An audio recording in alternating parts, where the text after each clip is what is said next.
তোরে জিগাইছি আতুল ভাইয়া আমার ফেসবুকে একটা অ্যাড পাঠাও তো, অ্যাকসেপ্ট করি। দেখো আমার ফেসবুকের নাম দেওয়া এঞ্জেল শালু, একটা ফুলের ছবি আছে দেখো।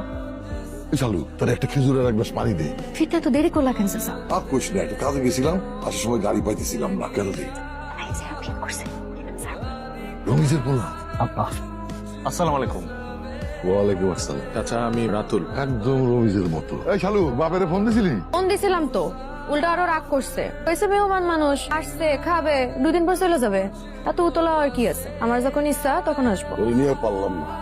আমি আর রন্টু এই রুমে থাকি, বুঝছিস? ওখান থেকে তুইও থাকবি, আমরা 3 জন এক রুমে থাকবো।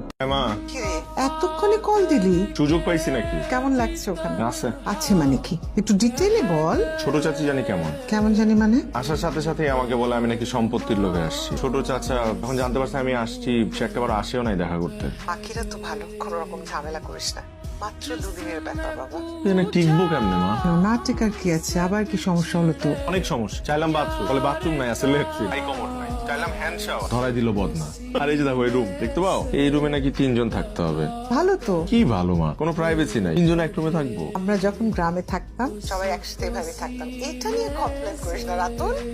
একটু সুযোগ পাইছে আর গার্লফ্রেন্ডের ভিডিও কল দিয়ে দিছে। ও বিদেশ বিদেশ চলতেছে তাই না? আমার মা। চালু সরি, কিছু দেখি নাই। তুমি দরজা আটকে নিবা না? দরজা আছে নাকি যে আটকাবো? কি নক করে ঢুকবি না? দরজা আছে নাকি যে নক করবো? কাশি দিয়ে তো ঢুকতে পারতি। বললাম তো কিছু দেখি নাই, আর কিছু দেখলেও কাউরি কিচ্ছু করবো না। তাহলে হাসুস কেন? আপনি যা, পাকঘরের মাঝে বসে খাওয়ার মজাই আলাদা।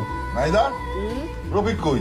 সেই দুমার মধ্যে বসে খাইতে পারবো না। সারা জীবন দেখছি রফিক আর রমি পাকঘরের পাশে বসে একসাথে খাইছে। ওইটা ছোটবেলায় খাইতো। মাছ ধর। না বাবা, আজকে ঝাল কম দিচ্ছি, খাও। চাচি রাতুল ভাই আমারও কাইন্ডা দিছে। চিনি নিয়ে